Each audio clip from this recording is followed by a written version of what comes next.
John landed at Ngurah Rai Airport in Bali. Warm air and the smell of the sea greeted him. He took a taxi to Ubud, a town full of green trees. The driver smiled and said, "Welcome to paradise." John laughed. It really feels like it. On the way, he saw rice fields shining under the sun.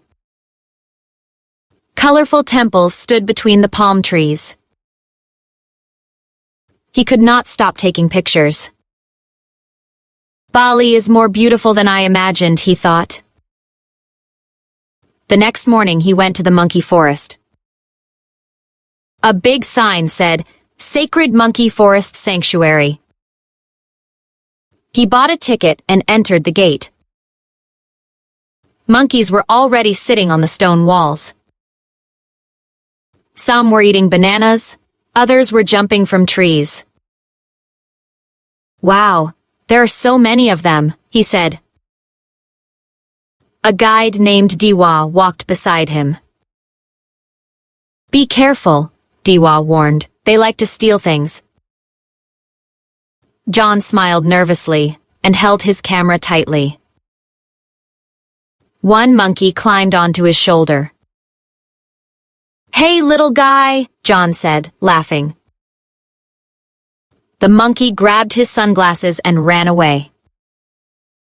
"Hey, come back," he shouted playfully. Diwa laughed. "I told you, they are very smart." John could not stop laughing. He chased the monkey, but it jumped into a tree. The sunglasses dropped safely onto the ground. "I guess you just wanted to play," John said. He gave the monkey a banana from a nearby vendor. The monkey took it quickly and ran off again. "That is fair," John said, smiling. They continued walking through the forest. The sound of birds and water filled the air. Sunlight passed through the leaves like gold. John saw a small temple covered in moss. Diwa said, "This place is more than 600 years old." John took a quiet photo and whispered, "Amazing." Monkeys played on the temple steps like guards of the past. "They look like they own this place," John said. Diwa nodded. "Yes, they are the real kings here." A baby monkey held its mother's tail and followed her. John smiled gently. "So cute." He sat on a bench to rest. A monkey jumped next to him and stared. John slowly gave it a small fruit. The monkey took it and sat beside him. "You are not so scary," John said quietly. The monkey looked at him as if it understood.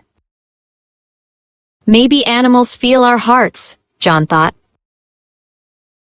The forest was peaceful, full of life and sound. He forgot about time as he watched the monkeys. Diwa finally said, "We should go before sunset." John nodded and stood up. At the exit, he looked back at the forest once more. "Thank you for this day," he whispered. He felt calm inside, like his heart had rested. On the ride back, he looked at the photos on his camera. The monkeys looked happy, free, and playful. Maybe I should be more like them, he thought with a smile. That night, he watched the stars from his hotel balcony. His third bucket list dream had come true.